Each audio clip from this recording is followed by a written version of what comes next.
کیا آپ جانتے ہیں کہ ایک وقت تھا جب ماور نہر کی سرزمین سے اٹھنے والے قبائل نے پوری اسلامی دنیا کی تقدیر بدل دی۔ یہ وہ لوگ تھے جنہیں ہم ترک کہتے ہیں، جن کا اصل وطن وسطی ایشیا یعنی سینٹرل ایشیا کے وسیع میدان تھے، اور جنہوں نے ہجرت، جنگ اور قربانی کے ذریعے ہسٹری کا رخ بدل دیا۔ 6 سینچری میں ہونے والی یہ ہجرت صرف زمین کی تبدیلی نہیں تھی، بلکہ ایک نئی طاقت کے ابھرنے کی داستان تھی۔ دریائے جیہو مطلب امو ریور کے کناروں سے لے کر مورک نہاون بیٹل آف نہاون تک، اور پھر اسلامی خلافت کے ساتھ ایک ایسا تعلق جس نے ترکوں کو اسلام کا محافظ بنا دیا۔ یہ کہانی ہے ترک قبائل کی ہجرت کی، اسلام کے ساتھ ان کے تعلق کی، اور ایک عظیم سلطنت کے قیام کی، جو آگے چل کر دنیا نے سلجوقی سلطنت کے نام سے جانی۔ تو آئیے اس حیرت انگیز ہسٹری کو جانتے ہیں۔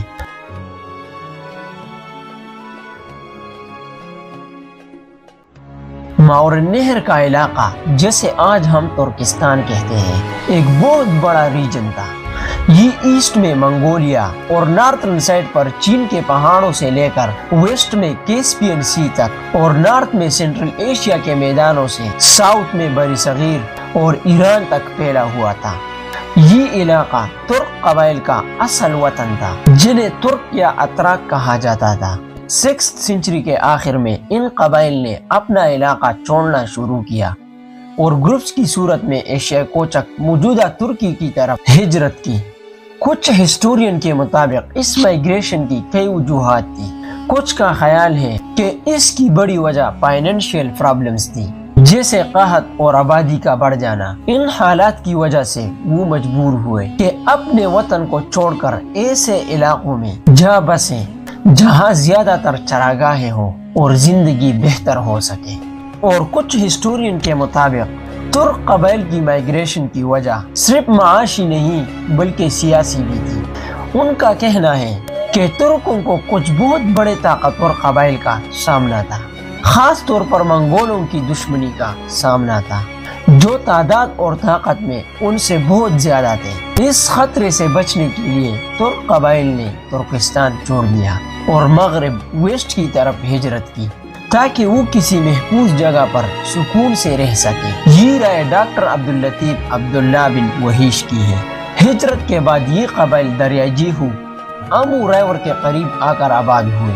پھر وقت کے ساتھ وہ تبرستان اور جرجان جیسے علاقوں میں بھی بس گئے۔ اس طرح ترک قبائل ان اسلامی علاقوں کے قریب آ گئے، جنہیں مسلمانوں نے 21 ہجری میں بیٹل آف نہاون اور ساسانی سلطنت کے خاتمے کے بعد فتح کیا تھا۔ 22 ہجری میں اسلامی فوجیں ان علاقوں کی طرف بڑھے جہاں ترک قبائل آباد تھے۔ اس مہم کے سپہ سالار عبد الرحمن بن ربیع تھے۔ وہاں ترکوں کے سردار شہر براز نے ان سے میٹنگ کی اور لڑائی کی بجائے صلح کی پیشکش کی۔ شہر براز نے یہ بھی کہا کہ وہ مسلمانوں کے ساتھ مل کر آرمینیا پر حملہ کے لیے بالکل تیار ہیں۔ عبد الرحمن بن ربیع نے انہیں اپنے سردار سراقہ بن عمر کے پاس بھیج دیا۔ سراقہ نے شہر براز کی پیشکش قبول کر لی اور اس بارے میں ایک خط حضرت عمر فاروق رضی اللہ تعالیٰ عنہ کو لکھا۔ حضرت عمر رضی اللہ تعالیٰ عنہ نے بھی اس فیصلے سے اتفاق کیا۔ اس کے بعد مسلمانوں اور ترکوں کے درمیان باقاعدہ ایک معاہدہ ہو گیا، اور یوں دونوں کے درمیان جنگ نہیں ہوئی، بلکہ انہوں نے مل کر آرمن پر حملہ کیا، جہاں بعد میں اسلام پھیلنے لگا۔ اس کے بعد اسلامی فوجیں فارس کے نارتھ ایسٹرن علاقوں کی طرف بڑھے، تاکہ ساسانی سلطنت کے ختم ہونے کے بعد وہاں اسلام کا پیغام پہنچایا جا سکے۔ یہ علاقے مسلمانوں کے راستے میں بڑی رکاوٹ تھے، لیکن جب صلح کا معاہدہ ہو گیا تو یہ مشکلات ختم ہو گئیں اور آگے بڑھنا مسلمانوں کے لیے آسان ہو گیا، اور اس طرح مسلمانوں اور ترکوں کے درمیان تعلق قائم ہوا۔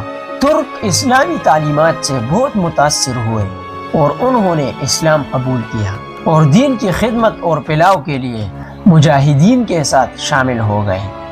خلیفہ حضرت عثمان رضی اللہ تعالیٰ عنہ کے دور میں تبرستان کا پورا علاقہ فتح ہو گیا۔ 31 ہجری میں اسلامی فوجیں دریائے جیہو امو ریور پار کر کے ماور نہر میں داخل ہوئے۔ وہاں کے بہت سے ترک اسلام میں داخل ہوئے اور اسلام کے دفاع اور اس کے پیغام کو دنیا بھر میں پھیلانے کے لیے سرگرم ہو گئے۔ اس کے بعد اسلامی فوجوں کی پیش قدمی جاری رہی۔ حضرت امیر معاویہ رضی اللہ تعالیٰ عنہ کے دور میں بخارا فتح ہوا اور پھر سمرقند بھی اسلامی سلطنت میں شامل ہو گیا، اور اس طرح آہستہ آہستہ ماور نہر کے تمام علاقے مسلمانوں کے کنٹرول میں آ گئے۔ وہاں رہنے والے ترک قبائل نے اسلامی تہذیب اور طرز زندگی کو اپنا لیا۔ عباسی دور میں ترکوں کا اثر و رسوخ بڑھنے لگا۔ وہ فوج، انتظامیہ اور حکومت کے اہم عہدوں پر نظر آنے لگے۔ اپنی صلاحیت اور وفاداری کی وجہ سے انہیں بڑے بڑے منصب دیے گئے، اور کوئی ایسا شعبہ نہیں تھا جہاں ترک موجود نہ ہو۔ جب خلیفہ معتصم برسر اقتدار آئے تو ترکوں کے لیے مزید مواقع پیدا ہو گئے۔ انہیں اعلیٰ عہدوں پر مقرر کیا گیا اور وہ حکومت کے اہم حصوں میں شامل ہو گئے۔ اصل میں معتصم ایرانی اثر کو کم کرنا چاہتے تھے، کیونکہ ایرانی لوگ پہلے ہی حکومت میں مضبوط حیثیت حاصل کر چکے تھے اور کچھ حد تک خود مختار بھی ہو رہے تھے۔ معتصم کے اس فیصلے سے عوام اور فوج میں بے چینی پھیل گئی۔ اسی وجہ سے انہوں نے ایک نیا شہر بسایا جس کا نام سامرا تھا، جہاں ان کی ذاتی فوج اور قریبی لوگ رہتے تھے۔ یہ شہر بغداد سے تقریباً 125 کلومیٹر دور تھا۔ اس طرح اسلامی تاریخ کے دور میں ترکوں کو بہت زیادہ اہمیت حاصل ہو گئی، یہاں تک کہ بعد میں ترکوں نے ایک بڑی سلطنت بھی قائم کی، جسے تاریخ میں سلجوقی سلطنت بھی کہا جاتا ہے۔ تھینکس۔